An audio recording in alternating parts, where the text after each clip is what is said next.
we might have saw the best card of the year, bro. UFC Fight Night, Tampa. Insane. Absolutely insane. The old gloves are back, and they're here to stay, bro. No one is going to go back to those new gloves. John Jones, thank you. They brought in some new design for the gloves. A lot of people weren't feeling it. John Jones was like, nah, man, I have to wear like a different size. I have to get like a 3XL just to wear this freaking glove on his hand. And he was not feeling it. They switched back to the old gloves, and now we're seeing people get freaking knocked out left and right. Fight night, Tampa Bay. It was insane. It was like the fight night over there in China. It was a freaking life and death fight. Every fight was to the death, bro. It was crazy. It was crazy. And I want to talk about some of the main fights that happened. I wasn't able to tune in to the very beginning of the prelims. It was a stacked card. You know, there was a bunch of fights, a bunch of fighters. Let's see how many there was in total. 2, 3, 4, 5, 6, 7, 8, 9, 10, 11, 12, 13, 14. So 14 fights, man. I don't know about you guys, but that takes a long time. So we were able to tune in to the very first fight we saw was Felipe Lima versus Miles Johns, and it was a good fight. It felt like Felipe Lima is a very good grappler from what I've seen. It went to decision, but it was pretty decisive from what I saw. And we went to the next fight, Sean Woodson versus Fernando Padilla, and I haven't seen Fernando Padilla fight. I've seen Sean Woodson, but only from a clip. If you guys know the clip that I'm talking about, I've only seen Sean Woodson from there. Seemed like he used to fight at heavyweight back in the day, but now he's fighting at featherweight. And this fight was really good. It was really good. Fernando Padilla seemed like he had that kind of the Diaz brothers style of, kind of wearing the guy down. He was very, very high energy in the beginning of the fight. And then after a few good shots from Sean Woodson, Padilla just like lost control of. He just lost his mojo in there for some reason. He was just really not dodging anything. He was just getting clipped and still kind of walking forward. So I thought he was going to stay in there for a little bit longer, but towards the end of the round, literally 10 seconds left in the first round, Sean Woodson gets a knockout, bro. And these guys were literally dropping like flies, bro. Same thing with this next fight, Joel Alvarez versus Close. It was the same thing. Joel Alvarez, he's making a name for himself. Let's check out his record. I think it's pretty insane. Yeah, 22 wins, 3 losses, 17 wins by submission. So this dude could really do some insane grappling. So I was hyped to watch this fight. He walked out to the Ilia Topuria song. So I'm like, all right, let's check it out. We got a Spanish fighter. And same thing, flying knee into like a guillotine. And he ended up like finishing him while he was still in the guillotine. So back to back. And then went to this next fight, Michael Johnson. Michael Johnson has been fighting for a long time. He was super hyped up. He was calling everybody out. Can I click on his name or something? Oh, there we go. Yeah, by looking at his record, 24 wins, 19 losses. I'm not sure what year he started fighting the UFC, but it seems like he's been doing it for a long time, and he won in spectacular fashion. I wasn't able to tune into this fight. It seems like it went to decision. Let's check out the stats real quick. So, unanimous decision. It seemed like Navajo Sterling was able to land a lot more strikes and significant strikes as well. So I'm pretty sure he just walked him down. Like I said, was not able to tune into that fight. I was able to tune into the next bantamweight fight. Bantamweight fight versus Adrian Yanez and Danielle Marcos. And this fight was also really good. There was a lot of good grappling, a lot of good exchanges. Seemed like it was pretty even throughout the match. And very even. Went to decision. Daniel Marcos and getting the dub. And then now, another banger. Victor Petrino versus Dustin Jacoby. Now, this knockout was absolutely insane. If you guys checked out the clips, also hopefully I could put the clips in the beginning of the video so you guys could check them out. But, dude, lights out for Victor Petrino, bro. I did not expect it, especially seeing him warm up. I'm like, all right, this guy seems like he could do some damage, because he's built, he's strong. But Dustin Jacoby turned off the lights for Mr. Petrino. We also have Cap versus Bruno Silva. TKO. Cap was, calling everybody out on Adesanya, saying, pretty much just, calling everybody out at the end, saying that he's the man pretty much. And this is flyweight, so he called out Pantoja. We'll see if we see that matchup. But what I really want to talk about is this match here.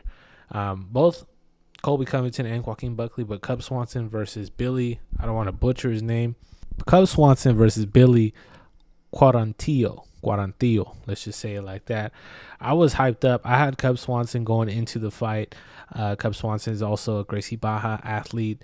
He's been fighting for the UFC for a long time. He is 41 years old, and I was excited for it. And this was a great match. It really went back and forth. It wasn't like Cub Swanson was dominating. He was really trying to find his pace, back and forth. Cub Swanson started getting some momentum towards the end of the round. Second round, Cub Swanson really started putting it on him and ended up getting a knockout in a dominant fashion. So it led to some questions after the fight, asking Cub Swanson if this is the last fight. But, man, it's tough for these fighters, man. There's just like, people like Dustin Poirier, where it's like they don't know when to hang it up. These guys are fighters. They always want to prove themselves. They want to make sure that they're still capable of doing pretty much this type of performance that Cub Swanson did. And what do you guys think? I want to get you guys' opinion on Cub Swanson. Should he just hang it up here? There's really no perfect way to end a career. Like a lot of people say, like Khabib or Mighty Mouse, they'll kind of say like, what if? If he fought this guy or that guy, did he hang it up too early? Cub Swanson, he's been fine for a long time. It doesn't seem like there's like a championship contender out there, but you never know with these big matches. He says he wants to fight Doo Ho Choi. So Doo Ho Choi is also a potential match for Cub Swanson, but let me know what you guys think down below.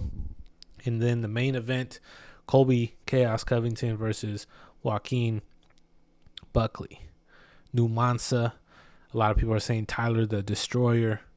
It was insane, bro. It was insane. So going into the fight, I had Buckley by TKO like in the fourth round. It ended in the third round, doctor stoppage. In the first round, seemed like Colby Covington was going for like a takedown. Joaquin Buckley sprawled, ended up cutting Colby's kind of right above his eye. And as soon as the cut happened, you saw Colby kind of trying to wipe some of the blood off his face, and you knew it was going to be a problem for the whole fight, and it was. As the rounds kept on going, the cut was just getting worse. There was more blood everywhere, and it was kind of a mess everywhere, to be honest. Colby was probably upset about the fight. Joaquin Buckley really wanted to get a knockout in dominant fashion, but he's 4-0. He's 4-0 this year. As soon as he came back down to 170, I think he was fighting at 185. 4-0.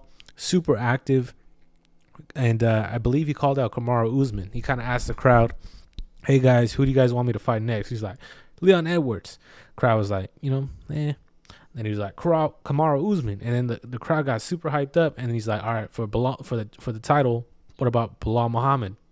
People are like, So it definitely seems like Kamaru Usman versus Joaquin Buckley is the fight that we're gonna see. Not sure. We gotta wait for Uncle Dana, but honestly, great fight for Joaquin Buckley. He kind of knew what Colby Covington was gonna do. Kind of sprawled for every takedown and timed everything well. Man, he has a different style. I think they're both southpaws. So it was a great card. No matter what, if we saw like a knockout or something in the main event, I think people will be talking about it a lot more. But like I said, man, the old gloves, just keep the old gloves, bro. People are freaking going night, brother. They are going night, and it's insane. So I'm not sure if they're going to, keep that, but I think they should, honestly. Yeah, it's just scary if you're a fighter, what I mean? It's like you don't want to be getting knocked out once you get in there, but at the end of the day, a lot of these guys really trying to make a name for themselves, and once you get a clip, it goes viral, a lot more people know your name, and it's just easier to get like promotions and sponsorships, and it really builds the name out there. So that brings the topic back to Cub Swanson. Now he got this knockout win. He's now in the discussion again about if he should retire or not. Kind of the spotlight's back on him, and we'll see how he responds. If he hangs it up, good for him. He's able. I think he talks about how he's starting a gym and he wants to help out the younger generation, and he wants to kind of lead the path for them, which is awesome, which is great. But if he wants to get one more in, it's just hard to kind of it's a fine line deciding when to wrap it up. A lot of people hang in there too much. A lot of people kind of like end it early. But let me know what you guys think about the old gloves and if Cub Swanson should retire. And Joaquin Buckley seems like he's here to stay.